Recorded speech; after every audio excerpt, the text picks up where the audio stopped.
você tem que entender que em idiomas só existe duas construções possíveis. Olha só, o que é a mão invisível? E o que faz parte dos idiomas? O que eu chamo de mão invisível? Tem um cara, um economista, o Adam Smith, ele falou o seguinte: existe no mercado, e ele é o cara que pregava o liberalismo, né?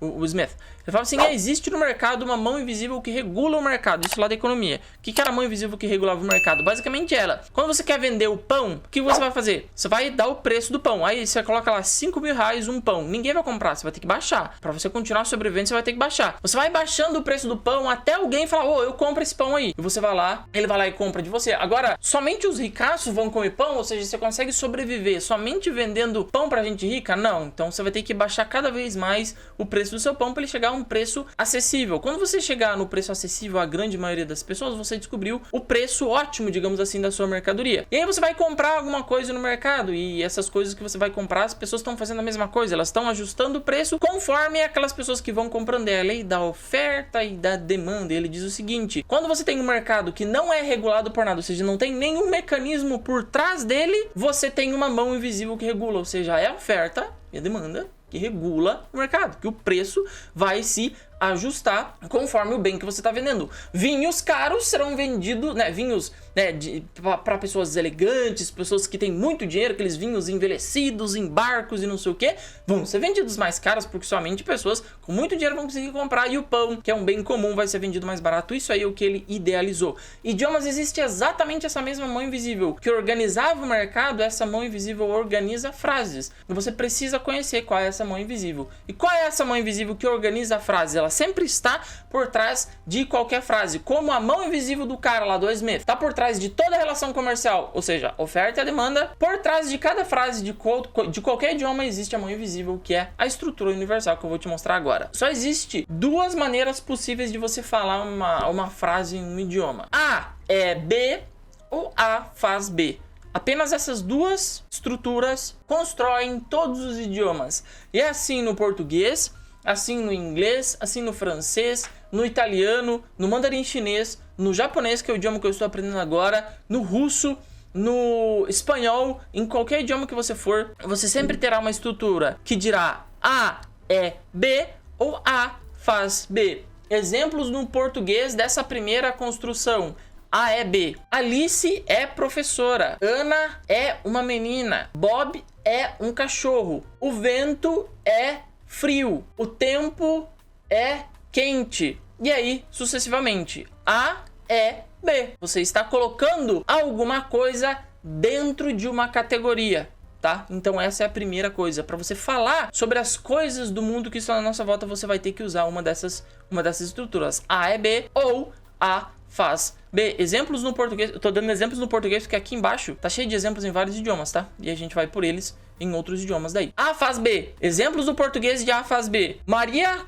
corre rápido. João bate pedra. O professor grita na sala. O celular desperta de manhã. Muito bem. O celular desperta de manhã. O professor grita na sala. Eu escrevo uma carta. O cachorro corre atrás do rato. O rato corre atrás do queijo. E aí sucessivamente. A faz B, A é B. Sempre assim. Se você quer começar a construir uma frase em outro idioma, você tem que escolher qual das duas frases você quer fazer. Se você está se preparando, por exemplo, eu quero melhorar minha capacidade de expressão. Aí você pensa, vou querer fazer um monólogo, por exemplo. Vou querer fazer um monólogo agora. O que você vai fazer? Poxa, a primeira coisa que você vai fazer é, qual das duas estruturas eu vou começar a usar? Eu acho que eu vou usar A é B. Eu vou olhar aqui, o vocabulário, por exemplo, isso aqui. Vocabulário, coffee beans.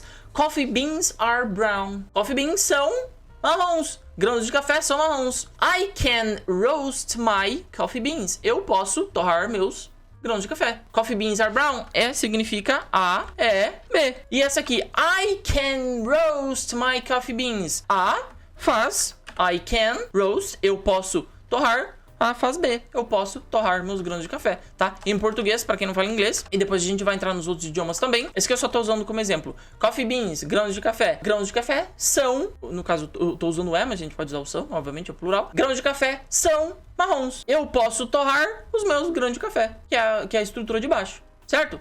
Então, todos os idiomas, eles vão ser construídos somente em cima dessas duas bases. E só somente em cima dessas duas bases. Não existe... Ah, Eliezer, mas idiomas são muito complicados. Japonês... Cara, japonês, eu não sei nada de japonês. Cara, eu também... Eu tô estudando japonês há 5 meses e 8 dias. E eu vou te mostrar aqui como o japonês também tem essas estruturas. Porque a gente vai chegar nele também.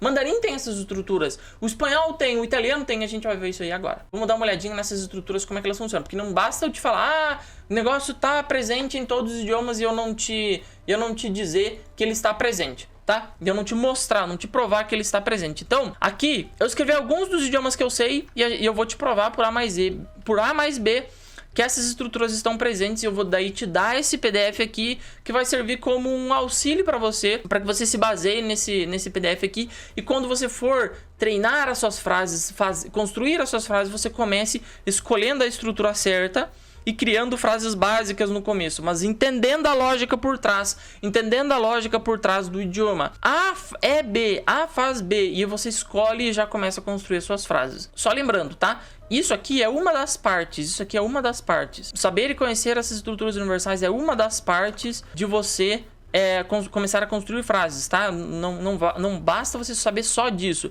Você tem que saber palavras frequentes, tem que fazer monólogo e tem que se expor bastante.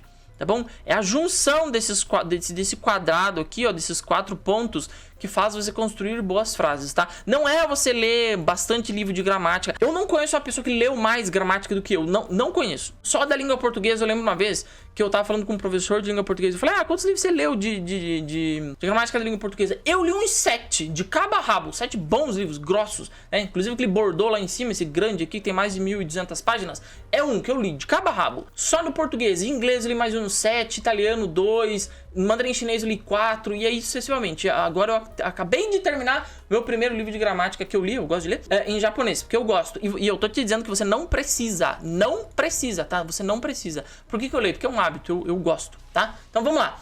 A é B, A faz B. Vamos lá. Primeiro, inglês. A gente vai por cima aqui, tá? Inglês, e a gente vai indo pra lá, tá? A é B. Vamos identificar A e B, tá? Então, I write a letter, tá? Vou com o inglês americano, que é o que é mais comum para todas as pessoas. I write a letter significa eu escrevo uma carta. Eu, write, no caso escrevo, I write, eu escrevo, a letter, uma carta, eu escrevo uma carta. Vamos dar uma olhada nas estruturas aqui. A é B. Se A é B, vamos ver se a gente cabe nessa estrutura aqui. A é B. A, no caso aqui, sou eu. Então eu posso colocar A é B, é como se fosse um sinal de igual. Eu igual uma carta? Não. Então não é eu igual uma carta. Eu não sou uma carta. Então é A faz B. Ou seja, I, no caso, eu escrevo write. Ah, muito bem. Então B é tudo aquilo que eu vou escrever. Exato. Então B. Então B. B e A. Eu, write, faço alguma coisa que é escrever uma carta, que é aquilo que eu chamei de B. Vamos ver em espanhol. Tá, vamos dar uma olhadinha em espanhol. Eu escrevo uma carta. Eu escrevo uma carta também significa... É a mesma frase, tá? Em cima ali são todos eu escrevo uma carta, tá? Todas elas. Quem que é o A? O A, neste caso, que a gente já sabe que é a segunda estrutura, é quem tá fazendo a ação. Que eu escrevo uma carta é o A. Escrever é o nosso fazer, né? Dessa segunda estrutura aqui. Estrutura número 2. Escrever... O quê? Uma carta. E uma carta é aquilo que a gente chama de B. J'écris une lettre. Ah, beleza, mas eu não sei francês. Vamos comigo. Eu quero que você veja como isso tá nos idiomas e como você ser poliglota, você aprender idiomas não é questão de outro mundo. É só você saber as estruturas certas. J'écris une lettre significa eu escrevi uma carta. Eu escrevo uma carta, perdão. Tá? J'écris une lettre, eu escrevo uma carta, tá? Então vamos lá. Je écris une lettre. Letra é carta. Então a gente tá usando a estrutura o quê? Estrutura A faz B. Temos que encontrar quem é o A, quem escreve. Ah, quem escreve? Je é o A. Écrit, que é o nosso verbo escrever. Então eu escrevo o quê? Tudo que vem depois de écrit é o nosso B. A faz B. Faz o quê? Neste caso, escreve. Escreva uma lettera. Escreva uma lettera. Ah, mas não tá aparecendo o começo aqui, a pessoa, né? Não tá dizendo... Não tô vendo quem escreve a carta. Escreva uma lettera. Então a gente sabe que alguém, que no caso aqui, pelo verbo, a gente sabe que é eu, porque eu escrevo uma carta, então a gente sabe que é eu escrevo uma lettera. Então, lettera é o nosso B. E o nosso A, ele não tá mostrando, mas a gente sabe que ele existe. Por quê? Porque não tem como você escrever Uma frase que não tem A faz B. O mundo é assim. Se existe uma ação, se existe alguém fazendo alguma coisa, existe alguma coisa por trás disso. Quem dizia isso, sabe quem era? O Francis Bacon, o cara, aquele filósofo. Ele dizia o seguinte: se existem ações no mundo, existem seres pelas quais as ações se originam. E ele vai buscando, mas e quem originou essa ação? E quem originou essa ação? E essa? E essa? Que ele tá buscando as causas, né? O Francis Bacon foi o filósofo inglês que buscou as causas das coisas. O que são as causas? As causas são as forças motrizes do mundo. Elas que fazem com que as coisas comecem a andar. E dele dá o exemplo do taco do bilhar, né? É o taco do bilhar que faz a bola bater numa que bate na outra. Isso são as causas. E ele vai voltando atrás. Essa causa dessa, essa causa dessa, essa causa dessa. Ele chega em Deus, né? Ele pega Deus e fala assim: essa é a causa de todas as coisas, né? Então, beleza, ele foi voltando até achar Deus. A gente não precisa voltar até achar Deus na frase. A gente só precisa voltar até achar o A, porque tudo tem uma causa. E neste caso aqui o A tá oculto, mas ele tá ali. Aqui em japonês, né? Tegami o kaku significa basicamente Tegami, isso aqui significa carta. O significa que a ação de kaku significa escrever, caiu sobre o uma carta, tegami. Então o que significa isso aqui? Que nós temos o escrever aqui no final, o o que significa onde tá caindo o escrever, tegami yokaku, isso aqui ó. Escrever tá aqui no final, que é a palavra escrever, isso aqui significa escrever. Escrever tá caindo em algum lugar e o o tá dizendo pra onde tá caindo. Tá caindo aonde? No tegami. Então, escrever uma carta. Eliezer, e cadê o A? O A também não está presente aí, mas a gente sabe que ele tá aqui. Por quê? Porque não tem como formar uma frase sem aquilo que a gente chama de A, porque o A sempre tá ali, alguém tem que ter escrito a carta. E neste caso, como o japonês não costuma usar isso, a gente sabe que quando não aparece ninguém, a gente sabe que é eu, tá? Já pode uma dica, se você tá aprendendo japonês, quando no japonês não aparece o sujeito, que neste caso aqui pode ser o atashi, tá? A gente não vai ter muitas vezes o atashi. Não vai tá, não tá aparecendo. Mas então quando não tá aparecendo significa que geralmente é eu, tá? Geralmente é eu, quando não tá aparecendo nada. Então, aqui seria Watashi ga tegami o kaku. Eu escrevi uma carta, mas aqui a gente tem que A tá bem no comecinho, mas tá oculto. E a gente já tem o B, que significa a própria carta. Opa, perdão, ele ficou com os negócios zoados aqui. Aí, já tem o B e a gente tem o faz lá no fundo. Então, é A, B, faz. Ó a diferença. Ó a diferença do japonês pros outros idiomas aqui. A, faz, B. A, faz, B. Vamos continuar. A, faz, B. A, faz, B. A, B, faz. A estrutura tá ali. Ela só tá um pouco bagunçada, só tá um pouco invertida.